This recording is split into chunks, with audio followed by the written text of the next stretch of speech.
آپ دیکھتے ہیں کہ گھوڑے کا بچہ پیدا ہوتا ہے 3 دن بعد چلنا شروع کر دیتا ہے، چڑیا کا بچہ 5 دن بعد اڑنا شروع کر دیتا ہے، جانوروں کے بچے جو ہے وہ کچھ ہی دنوں میں جو ہے وہ خود ہی گھاس کھانا شروع کر دیتے ہیں، وہ اپنے والدین کے محتاج نہیں رہتے۔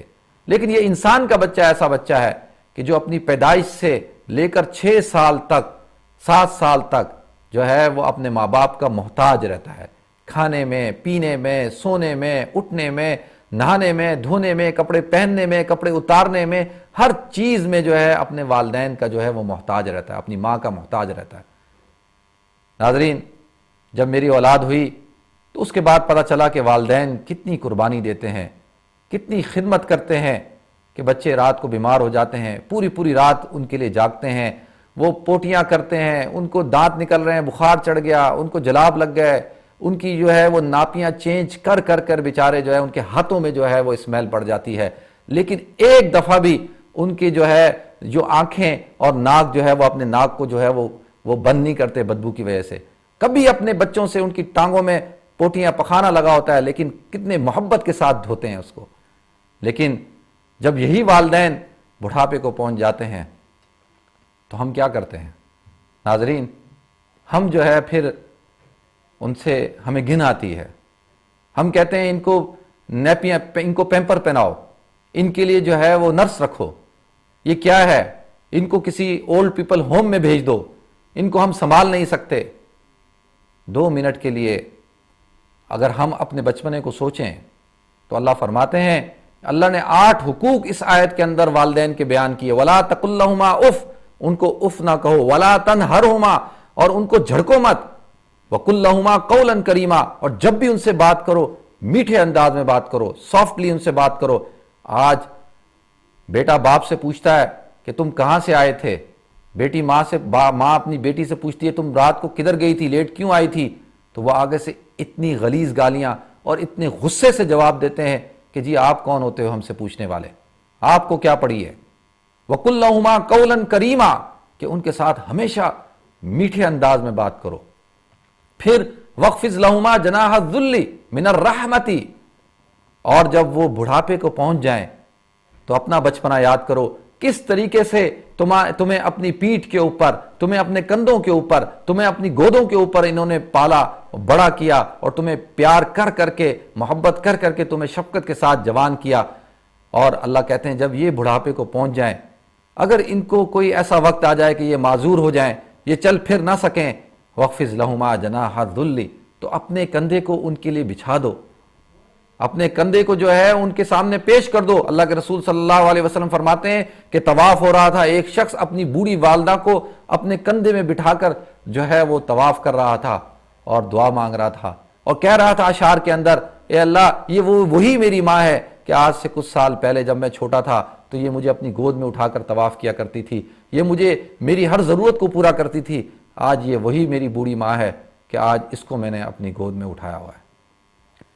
ناظرین، اللہ کے رسول صلی اللہ علیہ وسلم نے فرمایا کہ اگر کسی کو آج اپنی دعائیں قبول کرنی ہیں، وہ چاہتے ہیں کہ ان کا طواف، ان کی دعائیں قبول ہو جائیں، تو اس شخص کے پیچھے جو ہے وہ طواف کریں اور اس کی دعا کے اوپر آمین کہیں، تو اللہ رب العزت کی آج بیت اللہ کے اوپر جتنی رحمتیں ہیں وہ ساری اس شخص کے اوپر جو ہے وہ نازل ہو رہی ہیں۔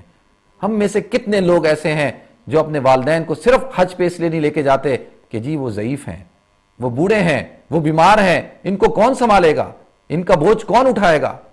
ناظرین، اللہ فرماتے ہیں وَاخْفِضْ لَهُمَا جَنَاحَ الذُّلِّ، اپنے کندھوں کو ان کے لیے جو ہے جھکا دو، اور پھر جب ان کا انتقال ہو جائے تو کیا وَقُلْ رَبِّ ارْحَمْهُمَا كَمَا رَبَّيَانِي صَغِيرًا، تو اس کے ساتھ ساتھ یہ دعا مانگو، اے اللہ تو ان پر رحم فرما میرے والدین پر، جس طرح سے بچپنے میں انہوں نے اپنی شفقت اور رحمت سے مجھے پالا اور مجھے بڑا کیا۔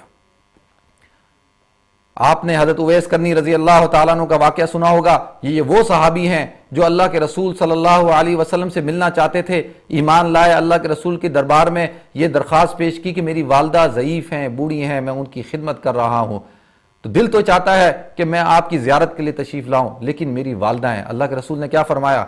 اللہ کے رسول نے فرمایا، اے اویس تم جو ہے وہ میری جو ہے وہ زیارت کے لیے مت آؤ۔ اللہ کے رسول نے اپنی زیارت سے منع کیا اور کہا اپنی بوڑھی ماں کی خدمت کرو، اور تمہیں وہی مقام ملے گا جو اس صحابی کو ملتا ہے جس نے میری زیارت کی۔ اللہ کے رسول نے حضرت عمر کو وصیت کی تھی کہ جب اویس کرنی آئیں تو ان سے دعا کروانا. ناظرین، یہ والدین ہیں جن کی خدمت میرے اور آپ کے ہمارے ذمے اللہ رب العزت نے لازم کیے. صرف اگر والدین کہیں کہ مشرک ہو جاؤ، شرک کرو، اس کے علاوہ ہر حکم والدین کا ماننے کا اسلام ہمیں حکم دیتا ہے. ناظرین، انشاءاللہ آج ہم والدین کے حقوق کے اوپر گفتگو کر رہے ہیں.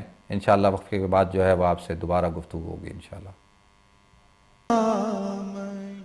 السلام علیکم ورحمۃ اللہ وبرکاتہ. ناظرین، میں آپ کو ایک دفعہ پھر پروگرام رمضان ہمارے ساتھ میں جو ہے خوش آمدید کہتا ہوں. ناظرین، آج والدین کے حقوق پر گفتگو کر رہا ہوں. اللہ کے رسول صلی اللہ علیہ وسلم نے فرمایا، ان الجنت تحت قدمی امہاتکم، کہ جنت تمہارے ماؤں کے قدموں تلے ہے.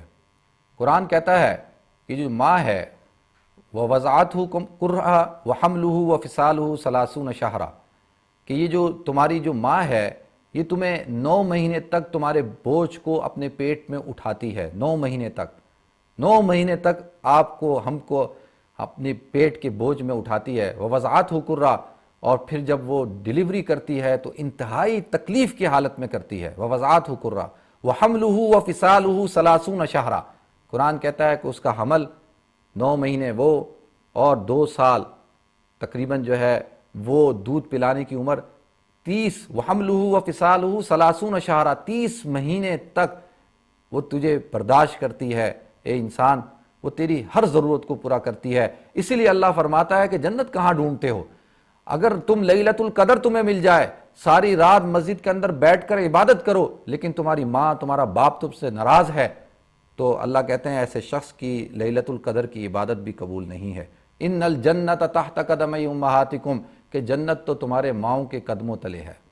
اللہ کے رسول صلی اللہ علیہ وسلم کے پاس ایک صحابی آیا، کہا یا رسول اللہ کہ والدین میں سے کس کا حق زیادہ ہے؟ اللہ کے رسول نے فرمایا تمہاری ماں کا. پھر پوچھا کس کا زیادہ؟ کہا تمہاری ماں کا. پھر پوچھا کس کا زیادہ؟ کہا تمہاری ماں کا. تیسری دفعہ جا کر کہا تمہارے باپ کا. وہ صرف اور صرف اس لیے کہ جو 9 مہینے تک جو اپنے پیٹ میں تمہیں جو اٹھاتی ہے وہ اس کا جو بدلہ ہے میں اور آپ ہم ساری زندگی ادا نہیں کر سکتے. حضرت علی رضی اللہ تعالیٰ فرماتے ہیں کہ اگر میری ماں میری جسم کی کھال اتار کر اس کی جوتی پہنا لے اور جوتی پہن کر بھی چلے تو پھر بھی جو ہے وہ میں اس کے وہ 9 مہینے کا حق ادا نہیں کر سکتا. ناظرین، اس لیے قرآن کے اندر اللہ رب العزت نے جہاں پر اپنے حق کو بیان کیا وہاں پر اپنے اس حق کے ساتھ ساتھ والدین کے حق کو بھی بیان کیا. اللہ رب العزت مجھے اور آپ کو، ہم سب کو یہ توفیق عطا فرمائے کہ ہم اس چیز کو سمجھیں. اللہ کے رسول نے فرمایا قیامت کی نشانیوں میں سے سب سے بڑی جو نشانی ہے وہ یہ ہے کہ اولاد جو ہے وہ اپنے والدین کی نافرمان ہو جائے گی، اور جو ہے ایک شخص جو ہے وہ اپنی ایک طرف اس کی ماں ہوگی، ایک طرف اس کی بیوی ہوگی، وہ اپنی بیوی کی بات زیادہ مانے گا بنسبت اپنے ماں کی، اور بیوی کے سامنے اپنی ماں کو دھتکارے گا. ناظرین، اسی طریقے سے ایک طرف دوست ہوگا اور ایک طرف والد ہوگا، اور دوست کی بات کو زیادہ مانے گا، والد کی بات کو جو ہے وہ اس کا انکار کرے گا. دنیا کے اندر، اس کائنات کے اندر صرف والدین ایک ایسی شخصیت ہوتے ہیں کہ وہ یہ چاہتے ہیں کہ جو کچھ ان کو زندگی میں حاصل ہوا اور جو کچھ ان کے پاس ہے اس سے زیادہ ان کی اولادوں کو ملے. اور دنیا میں ہر شخص، ایک آدمی خود بادشاہ بن جائے وہ کبھی نہیں چاہے گا کہ اس کا بھائی بنے، اس کا بھتیجا بنے، اس کا بھانجا بنے، لیکن وہ یہ ضرور چاہے گا کہ اس کا بیٹا بھی یہ مقام حاصل کرے. صرف اور صرف اپنی اولاد کے لیے انسان وہ سوچتا ہے جو اپنے لیے بلکہ اپنے سے زیادہ سوچتا ہے، وہ اپنے اولاد کے لیے سوچتا ہے. ناظرین، اس سوسائٹی کے اندر، UK یورپ کی سوسائٹی کے اندر ہم نے خوشحالی پائی، ہمارے پاس پیسہ آ گیا، ہمارے پاس پراپرٹیاں آ گئیں، ہمارے بچے پڑھ لکھ گئے، پروفیشنل بن گئے، ہم نے سب کچھ حاصل کر لیا، لیکن ہم نے اپنے بزرگوں کا احترام ختم کر دیا. آج ہمارے بزرگ پارکوں میں، مسجدوں میں، لائبریریوں میں اور جو ہے اور مختلف جگہوں پر بھٹک رہے ہیں، رو رہے ہیں، تڑپ رہے ہیں، اور بہت سارے اولڈ پیپل ہوم کے اندر جو ہے وہ زندگی گزار رہے ہیں. پورا سال راہ تکتے ہیں کہ شاید ان کا بیٹا بہت بڑا ملینر بن چکا ہے، بہت بڑا جو ہے وہ ڈاکٹر بن چکا ہے, اس کے پاس دنیا کی ہر آسائش موجود ہے, لیکن 1 سال بعد جب اپنے والد سے ملتا ہے تو والد کہتا ہے بیٹا آج پورا سال آپ نہیں آئے. وہ کہتا ہے ابا جی میرے پاس ٹائم ہی نہیں تھا, میں اتنا بیزی تھا, اتنا مصروف تھا کہ میرے پاس آپ سے ملنے کے لیے ٹائم نہیں تھا. ناظرین ایک واقعہ آخری سناتا ہوں, انشاءاللہ اس کے بعد آپ سے کالیں لوں گا, کہ ایک شخص کا بیٹا بیمار ہو گیا اور انکانشیس ہو گیا, بے ہوش ہو گیا ایکسیڈنٹ کی وجہ سے.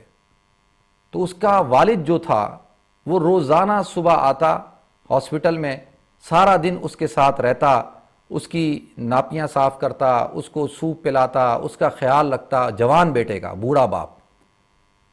تو ایک دن ایک ڈاکٹر نے دیکھا, اس نے کہا کہ میں دیکھ رہا ہوں تقریباً 6 سال ہو گئے آپ کو, آپ کی یہ روٹین ہے, آپ روزانہ اپنے بچے کا خیال کرتے ہیں. تو ڈاکٹر نے کہا کہ یہ جو بچہ ہے اس کو نہیں پتا کہ آپ جو ہیں وہ کون ہیں, کیا ہیں, یہ تو بے ہوش ہے, اس کو کیا پتا کہ آپ کیا اس کے ساتھ کرتے ہیں. یقین کریں کہ وہ جو جملہ ہے اس کو سنہری الفاظ سے لکھنا چاہیے. اس باپ نے کہا کہ اس کو تو نہیں پتا کہ میں کون ہوں, لیکن مجھے تو یہ پتا ہے کہ یہ میرا بیٹا ہے, یہ تو انکانشیس ہے, یہ بے ہوش ہے نا, میں تو بے ہوش نہیں ہوں, مجھے پتا ہے کہ یہ میرا بیٹا ہے. ناظرین آج کا پروگرام کافی ایموشنل ہو گیا. اللہ رب العزت ہم سب کو جو ہے اپنے والدین کی قدر کرنے کی توفیق عطا فرمائے. اور جو ہے کالیں لیتے ہیں پروگرام میں انشاءاللہ. ہیلو السلام علیکم.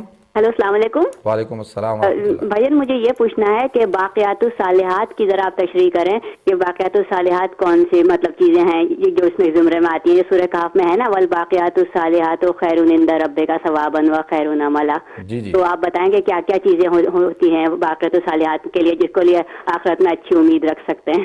ٹھیک ہے میں بتاتا ہوں. بس یہی پوچھنا ہے.